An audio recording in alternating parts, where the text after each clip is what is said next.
আন্দোলনকামী জনগণের পাশাপাশি বিদেশের মাটিতে আন্দোলন করতে গিয়ে অনেকে জেল জুলুম হয়রানির শিকার হয়েছে এবং এখনো কোনো কোনো দেশের কারাগারে আমাদের নাগরিকেরা বন্দী হয়ে আছে। আমরা সরকারকে অনুরোধ করব দ্রুততম সময়ের ভিতরে আমাদের মিশনগুলোকে কার্যকর করে এবং সরাসরি ঢাকা থেকে সংশ্লিষ্ট দেশের সরকারের সাথে যোগাযোগ করে তাদের মুক্তির ব্যবস্থা করা, তাদেরকে তাদের কাজে পুনর্বাসন করা এবং দেশে ফিরিয়ে আনতে হলে সম্মানের সাথে ফিরিয়ে আনার দায়িত্বগুলো সরকার পালন করে। আমরা গভীর বেদনার সাথে লক্ষ্য করেছি গত 15.5 বছর টানা এই জাতির এক এক করে সব অধিকার হরণ করা হয়েছিল। বাঁচার অধিকার, ন্যায় বিচার পাওয়ার অধিকার, মত প্রকাশের অধিকার, কথা বলার অধিকার, সর্বোপরি তার নিজের মূল্যবান ভোটটি পছন্দের দল এবং প্রার্থীকে দেওয়ার অধিকার সবগুলোই কেড়ে নেওয়া হয়েছে। অনেক প্রতিভাবান মানুষকে রাষ্ট্রের বিভিন্ন গুরুত্বপূর্ণ দায়িত্ব থেকে দূর করে অবসরে পাঠানো হয়েছে।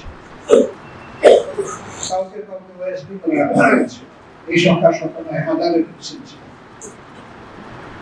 আবার আন্দোলনের পক্ষে থাকার কারণে বিরোধী দলের অসংখ্য নেতা কর্মীকে ঠান্ডা মাথায় খুন করা হয়েছে।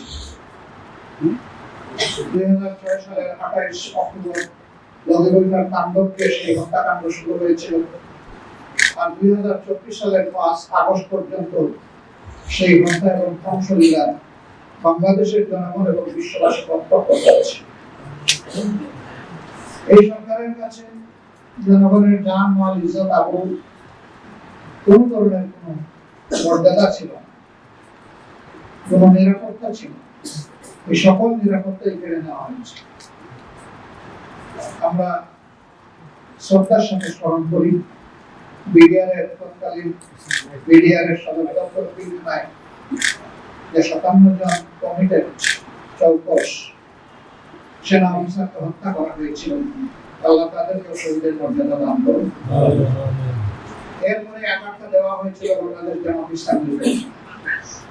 আমাদের দুইজন সাবেক আমির জামাত জনাব অধ্যাপক গোলাম আজম রাহিমাহুল্লাহ, শহীদ মাওলানা মতিউর রহমান নিজামী সহ তাদের 11 জন সহকর্মীকে নির্মমভাবে বিচারের নামে প্রহসন করে হত্যা করা হয়েছে। আমরা এর প্রতিবাদ কখনো করেছি, এখনো প্রতিবাদ জানাই এবং আমরা আল্লাহ তাআলার দরবারে দোয়া করি আল্লাহ তাদেরকে মর্যাদাবান শহীদ হিসেবে কবুল করুন। পাশাপাশি আমরা 1 জুলাই এই বছরের আগেই 500 অধিক আমাদের সহকর্মীকে সারা দেশে হারিয়েছি। তাদের মধ্যে নারীরা আছেন, পুরুষরা আছেন, শিশু আপাত বৃদ্ধ বনিতা আছেন এবং বয়স্ক মানুষদেরকে তারা ছাড় দেন। মহান রবের দরবারে দোয়া করি আল্লাহ তাদেরকে শহীদ হিসাবে কবুল করুন। এর পাশাপাশি বিরোধী দলের অন্যান্য যাদেরকে হত্যা করা হয়েছে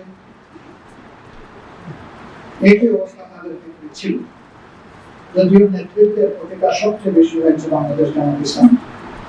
এই প্রতিটা অন্য কোনো দলের নয়। আমরা এরকম নির্যাতনের শিকার হয়ে স্বৈর শাসকের হাতে দুনিয়া থেকে যারা বিদায় নিয়েছেন তাদের আত্মার মাগফিরাত কামনা করছি এবং আল্লাহ তাআলার দরবারে তাদের শাহাদাত কামনা করছি। আমাদের দলের বাইরেও যারা পঙ্গু হয়েছেন, আহত হয়েছেন, অভিজ্ঞত হয়েছেন, বিভিন্নভাবে ক্ষতিগ্রস্ত হয়েছেন, তাদের জন্য মহান দরবারে কল্যাণের দোয়া করছি। অসংখ্য আলিম উলামা যাদের উপর আঘাত দেওয়া হয়েছিল 2013 সালে 5 মে শাপলা চত্বর থেকে যখন একটা শান্তিপূর্ণ সমাবেশের আন্দোলনকারী কিভাবে ঝাঁপিয়ে মারা হয়েছিল তার সাক্ষী এদেশের জনমানুষ এবং বিশ্ববাসী। কতজন মানুষকে সেদিন খুন করা হয়েছিল তার হদিস আজও পাওয়া যায়। কোথায় তাদেরকে নিয়ে গায়েব করা হয়েছে লাশগুলো তাদের পরিবারটা জানতে পারে। এরপরে আবার 21 সালে একই কাণ্ড, অসংখ্য আলিম উলামা হেফাজতের নেতৃত্বের উপরে চালানো হয়েছিল। হাজার হাজার মামলা দিয়ে লক্ষ লক্ষ মানুষকে জেলে নেওয়া হয়েছে। কার্যত আমাদের বাড়িঘর জেলেই পরিণত হয়েছিল। জেলের ভিতরেও জেল, বাইরেও জেল, গোটা দেশটাই একটা কারাগারে পরিণত হয়েছিল। অনেক বিবেকবান নিরীহ মানুষ এই তাণ্ডবের কারণে তখন দেশ ছেড়ে বিভিন্ন দেশে তারা ঠিকানা খুঁজতে বাধ্য হয়েছে। অনেক প্রতিভাবান সাংবাদিক তাদের বিবেকের জায়গা থেকে রিপোর্ট করার কারণে এই দেশে তারা নিরাপদ থাকতে পারেনি বলে অনেকে দেশ ছেড়ে চলে যেতে হয়েছে। 13 সালে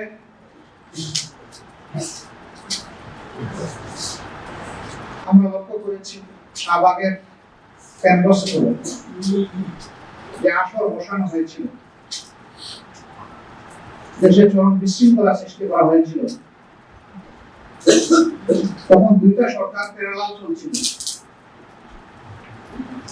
একটা সরকার ছিল সংসদ কেন্দ্রিক, আরেকটা ছিল শাহবাগ কেন্দ্রিক। শাহবাগের সরকারই সংসদীয় সরকারের চেয়ে ক্ষমতাবান হয়ে উঠেছিল। তাদের কথায় বাংলাদেশের জাতীয় পতাকা উঠত এবং নামত। জাতি বিস্ময়করভাবে এই সমস্ত বিশৃঙ্খলা লক্ষ্য করেছে এবং রাষ্ট্র থেকে পূর্ণ পৃষ্ঠপোষকতা দেওয়া হয়েছে। সম্মানিত বন্ধুগণ, এই সমস্ত ক্রম এবং স্থান নিয়ে এই জাতি বেঁচে ছিল এবং প্রত্যেকটি অন্যায়ের বিরুদ্ধেই সোচ্চার হয়েছিল। 15.5 বছরে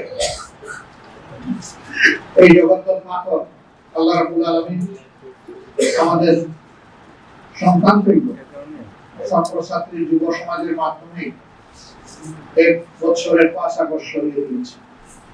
কিন্তু এই সরিয়ে দেওয়াটাও খুব সুখের ছিল না। কম বেশি 2000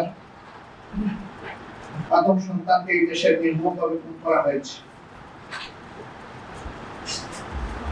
স্থল থেকে খুন করা হয়েছে, আকাশ থেকে গুলি করে খুন করা হয়েছে। এই জন্য জাতীয় সরকারের যুদ্ধ ছিল। আমরা তাদের সকলের প্রতি গভীর শ্রদ্ধা নিবেদন করছি আরেকবার। তাদের সীমাহীন ত্যাগের বিনিময়ে আজকের এই বাংলাদেশ, নতুন বাংলাদেশ। সুতরাং এই জাতিকে তাদের রক্তের প্রতি শ্রদ্ধাশীল থাকতে হবে এবং ঋণ পরিশোধে যত্নশীল হতে হবে। আমরা প্রতিশ্রুতিবদ্ধ, আমরা আমাদের সন্তানদের, নাগরিকদের এই রক্তের এর মর্যাদা আমরা দিতে চাই। এর বিনিময়ে তারা যে স্লোগান দিয়েছিল, উই ওয়ান্ট জাস্টিস, আমরা ন্যায় বিচার সমৃদ্ধ একটা সমাজ চাই, বৈষম্যহীন একটা সমাজ চাই। সেই বৈষম্যহীন এবং ন্যায় বিচার সমৃদ্ধ সমাজ গড়তে হলে সুষ্ঠু নির্বাচনের মধ্য দিয়ে কাউকে না কাউকে দেশের দায়িত্ব তুলে নিতে হবে। সুষ্ঠু নির্বাচনকে সামনে রেখে আমরা বর্তমানে গভর্নমেন্টের কাছে দাবি জানিয়েছিলাম যে আপনারা কতিপয় গুরুত্বপূর্ণ বিষয়ে আপনাদেরকে সংস্কার সাধন করে সুষ্ঠু নির্বাচনের জন্য সমতল মাঠ তৈরি করতে হবে। এর জন্য একটি রোডম্যাপ দরকার।